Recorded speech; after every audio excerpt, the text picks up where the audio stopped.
Football fans, you can't spell gate without Gates, and great tailgates start with Gates sauces and seasonings. Named synonymous with mouth-watering tailgates. When you make your list of tailgate essentials, add Gates sauces and seasonings to that list. Spice up your tailgate experience with that unmistakable great taste. Available in 4 tantalizing flavors. Classic, sweet and mild, mild and hot. Find it at your local grocer, and if you don't see it, ask for it. Visit GatesBarbecue.com to purchase any of the great sauces and seasonings. Great tailgates start with Gates. Good afternoon. I guess it would be good evening if you're in Central Standard Time, Kansas City time, that is. The Kansas City Chiefs defeat the Las Vegas Raiders 31-13. Steve Walls here alongside Darren Smith, live from Las Vegas, Nevada, inside of Allegiant Stadium. Darren, what did you think about this game?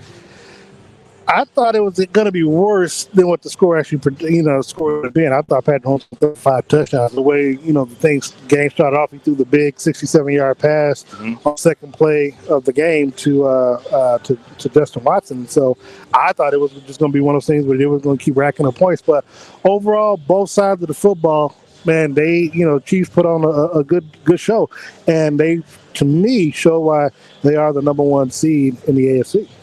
Patrick Mahomes, this is one of those games where it was expected, I know you and others had posted on social media, maybe 300, 400 yards, a few touchdowns. Patrick Mahomes today, one touchdown, 202 yards, 18 attempts, 26 attempts for 18 targets. Oh. No interceptions. No interceptions.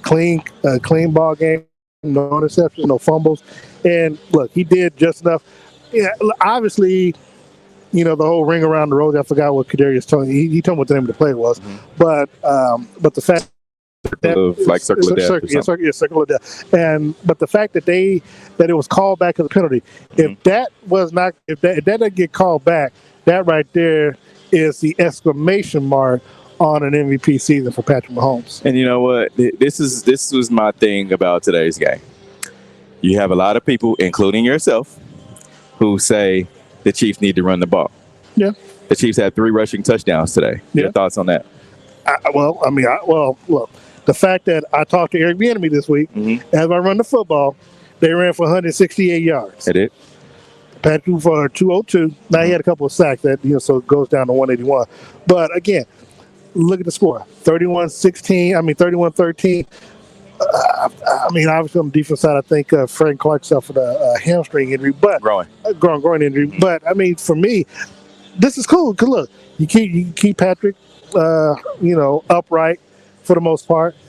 He could have easily had more touchdown passes than what they did, but I like it. This is a balanced offense, and balance is good because what I keep trying to remind fans is that I don't have a problem with Patrick throwing for a lot of yards and throwing touchdowns, but you don't want to be so one-dimensional that a team can come in or come into and have the defense or the matchups that can kind of contain Patrick in that offense. But now, as you see, whether it's Jerick McKinnon who was scored the last 6 in the last 6 games with touchdown passes from Mahomes, or Isaiah Pacheco, or Kadarius Toney, obviously Travis Kelce when he gets things back in order. He has so many different options and different weapons that the Chiefs offensively can hit you from any direction, and that's what you don't. That's what you want. Yeah. If you're a Chiefs fan, if you're on the opposing team, obviously you want to try to take some away. But I'm saying, as long as you can keep the defense honest, because they don't know whether or not you're going to run or pass the ball, and you can be effective at both, that makes you more dangerous. Now, speaking on the Chiefs' offense, leading receivers today was Justin Watson. One catch, 1 reception, 67 yards. Second play of the game. The next person closest was Travis Kelce, 6 receptions for 38 yards. Man. Yeah. Chiefs, literally, I could have probably did unders on everybody and been successful except for Justin. But no, again, it's a matter of them spreading the ball around, which it's interesting because how the game went. He only had 18 completions. It just felt like when you look at the scoreboard 31, it just felt like they did more, but as you saw, they ran the football effectively, 28, and again, it's just, but here's the thing about that. When you run the football like that, this is the kind of game that you're going to have, and this isn't the type of offense that Andy Reid, if they were consistent with this, let's just say they were consistent with this since 2018, right? Patrick Mahomes, they wouldn't have had a couple of Super Bowl runs. They wouldn't have had the type of offense that we've come to know. If you play the game like it's been played today. I don't know if that's true because, one, they had the ball for 25 minutes, time possession. You got 31 points. Yeah. The other team had the ball for 35 minutes. But that's against a team who couldn't really score. Hold on. But we saw what you just did last week, too, to San Francisco. I mean, because that's what you said pregame. Yeah. I mean, pregame, they had a lot of points. They won the game. Yeah. Stidham looked like Tom Brady reincarnated with 367 passing yards and 3 touchdowns. And they were, I think the game went into overtime or something with the 49ers. So I'm saying, and we know what the 49ers are. Yeah, and what they're expected to do in the playoffs. So I'm saying now, again, this is a lot about the Chiefs with, the improvement that they made over the last few weeks where they were struggling against teams. And look, all season against their conference, division opponents, it's been a one-possession game for the most part, gone down to the wire. So the fact that this game was pretty much blown open in the first half says a whole lot about the mindset of the team where they wanted to, make a statement, win this game, clinch the first round, clinch the home field advantage, clinch the first round bye, and they did all that. And we talked about just the Raiders offense, and I earlier in our pregame cheat sheet show. Remember, you guys can watch us before every Chiefs game, and 1 hour prior to every Chiefs game. The pregame cheat sheet with myself and Darren Smith. Now, I talked about, and we earned us a week off. And we did, yeah, most definitely. Well, in this pregame cheat sheet earlier today, I talked about the head of the snake for the Las Vegas Raiders. Yeah, and that would be Devontae Adams. How do you feel like the Chiefs defense did up against Devontae Adams? I think they did well. I talked to L'Jarius Sneed after the game, and I asked him, how he felt going up against Devontae Adams or some of these wide receivers. How does he feel like he matches up well against them, or what you take away from it? He just feel like he just played this game. Now, take it however you want, but I mean, they did not allow him to make the big plays. I mean, there were a couple of questionable calls where we thought he could have been passing the first goal in either direction, but the fact that he didn't have the impact that he had in the first game against the Chiefs, where he had 3 catches, 120-some yards, and 2 touchdowns. I think he might have had maybe 5 catches or something, but nothing. He didn't do anything that hurt the Chiefs at all today. So I think defensively, defensive back, which is what you talked about in the pregame. That was your X factor. You want to see how they would handle Devontae Adams and make sure that nobody else. Darren Waller had a couple of catches here and there. Nothing significant. We saw a huge stop from Justin Reed. Yeah. And of course, this shot was a touchdown at the back of the end zone. We passed. I know caught a touchdown. I think a couple plays there for the most part. I think the Chiefs defense. Look, they got pressure on the quarterback. They had 4 quarterbacks in the first half. Carl Locks, met his rookie goal against a 6.5 sack. Chris Jones, I think, had a season high, a career high, and I don't think tied his career. Yeah, tied his career high. He had 2.5 sacks today. I just think overall, man, the Chiefs played a complete ball game. Yeah, I mean, even special teams. I mean, there were no foul-ups in special teams. We saw Harrison Butker make all of his kicks. I mean, again, seriously, going to the playoffs, that's what I mean. You want them hitting on all cylinders, and this was a game to clean things up, but to get mentally right. And now you got 2 weeks to get yourself physically right going to the playoffs. Again, you get to sit at home next week and watch 6 games, sit back, get together with some of your teammates, watch the games, and get an eye on some of the matchups or whatever that you may have to face going into the division matchup. But this is what you play for every year since Patrick's been a starter after the AFC Championship game. They always talked about winning in phases. You get the AFC West crown, which secures a home game for the playoff. Now you try to vie for the number 1 seed. Somehow, some way, Kansas City, whether they're the 1 or the 2, always end up having home field advantage throughout the playoffs because somebody, even if they're number 2 seed, that number got knocked off, whether it was Tennessee or Baltimore or New England, somebody got knocked off prior to Kansas City, and then they end up having the AFC Invitational championships at Arrowhead. So, again, we don't know what's going to happen as it relates to the Buffalo thing. They may have to have a neutral site on that. But outside of that, Kansas City has done whatever they need to do to put themselves in a position to get back. And talking to Travis Kelce, Travis said that, as you know, as you and I ask him every year whether or not the season is a success. He judges the same way I do, that success is only by holding up that Lombardi trophy. So for the last 2 years. Since they tasted it already. Yeah, and so, you know, knowing that they did not complete that task, that's that motivator where they want to complete the journey this time around. And now what you got, the rookies buying into it, and a lot of them haven't hit that rookie wall, so to speak. So the fact that now you got a chance to get healthy, you got home field advantage.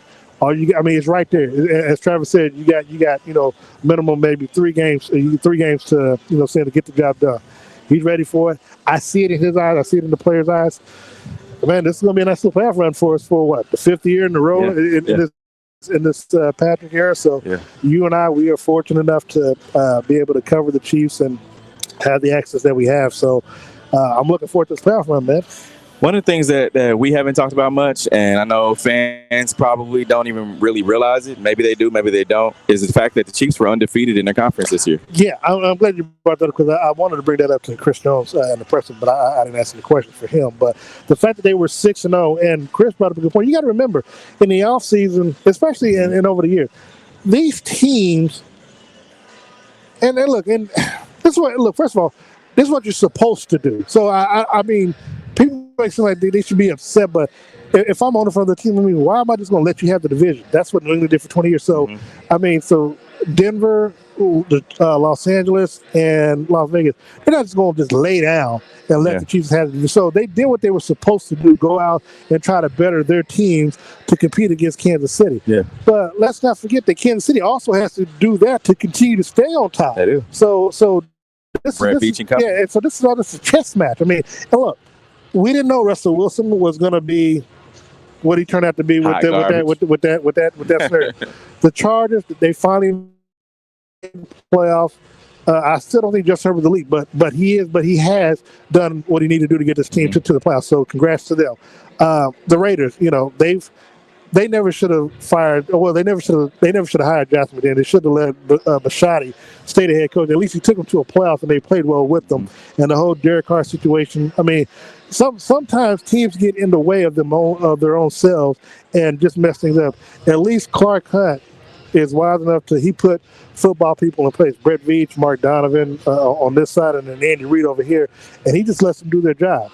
And we've seen the finished product. And so, to go 6-0 against this, against what they have done to put themselves in a position, and then obviously kind of going back a little bit, Chiefs trading Tyreek Hill, getting the assets that he did, and now a lot of people on the outside was wondering how Patrick was going to do. You and I being at training camp, I was like, I kind of like this scenario because Patrick has always talked about over the last couple of seasons about being a accurate quarterback and and doing this and that.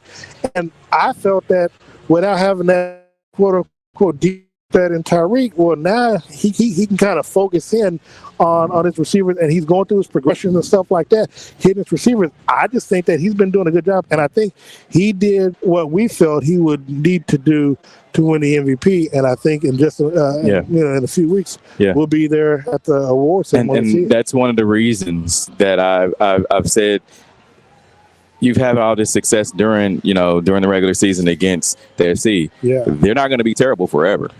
Right. You gotta capitalize on the fact of you're by far the team in this division. And look, we were talking about it we talked about it when we got in Vegas last night. Is that literally we are living and working and covering Patrick Mahomes as though he is literally the Michael Jordan, of course, of the NFL at the moment. I mean, he's obviously with Tom Brady still there, but he is one of not Jordan. I would say more of like a LeBron.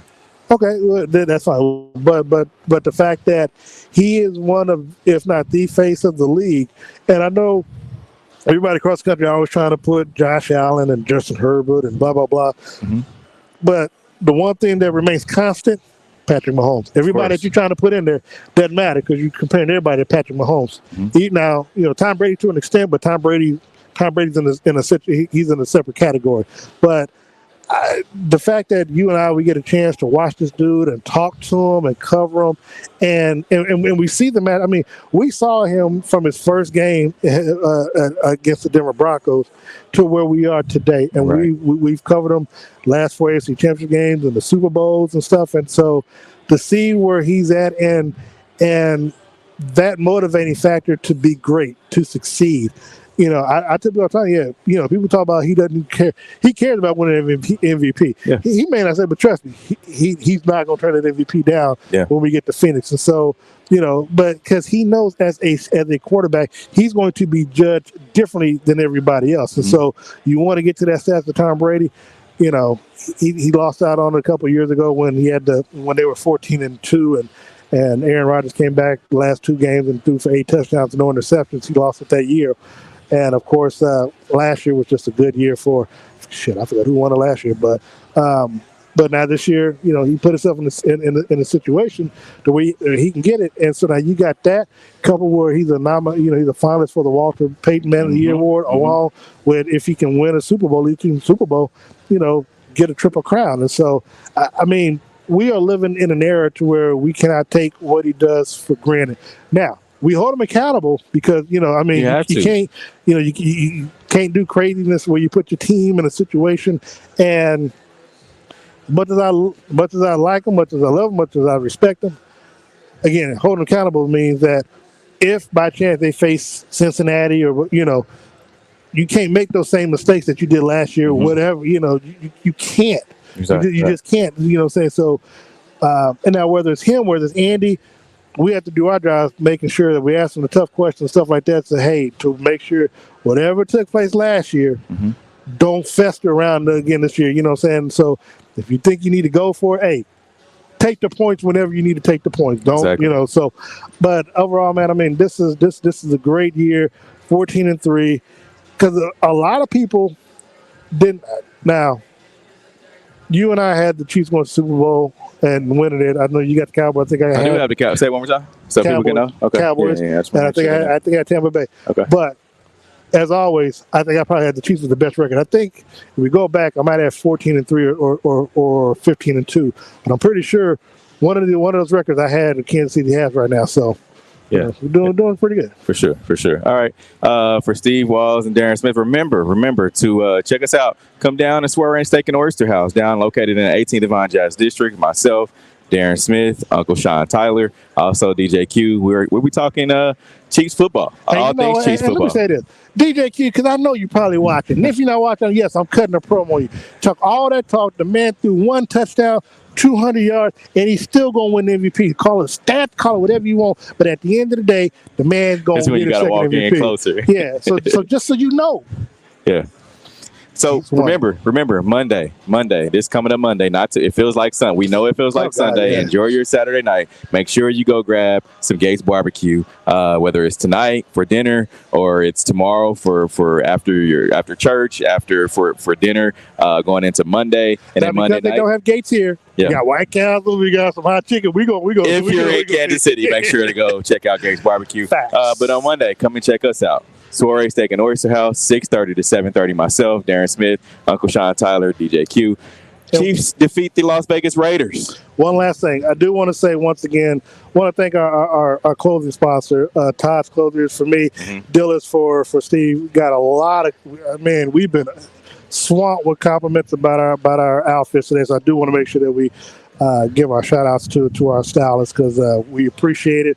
Because we know it doesn't come cheap. These are expensive suits, and the players, the owners, executives, fans, just employees, they compliment us week in and week out about our attire. So we definitely appreciate you for that as well. Live from Allegiant Stadium, Las Vegas, Nevada, the Chiefs defeat I called it a mollywhopping on social media today. Oh. It was a mollywhopping. Here at Arrowhead West, as a matter of fact. A mollywhopping. The Chiefs defeat the Las Vegas Raiders 31-13. After the bye week, catch us back for our pregame cheat sheet and also our postgame show. For Steve Walls and Darren Smith, we are out of here.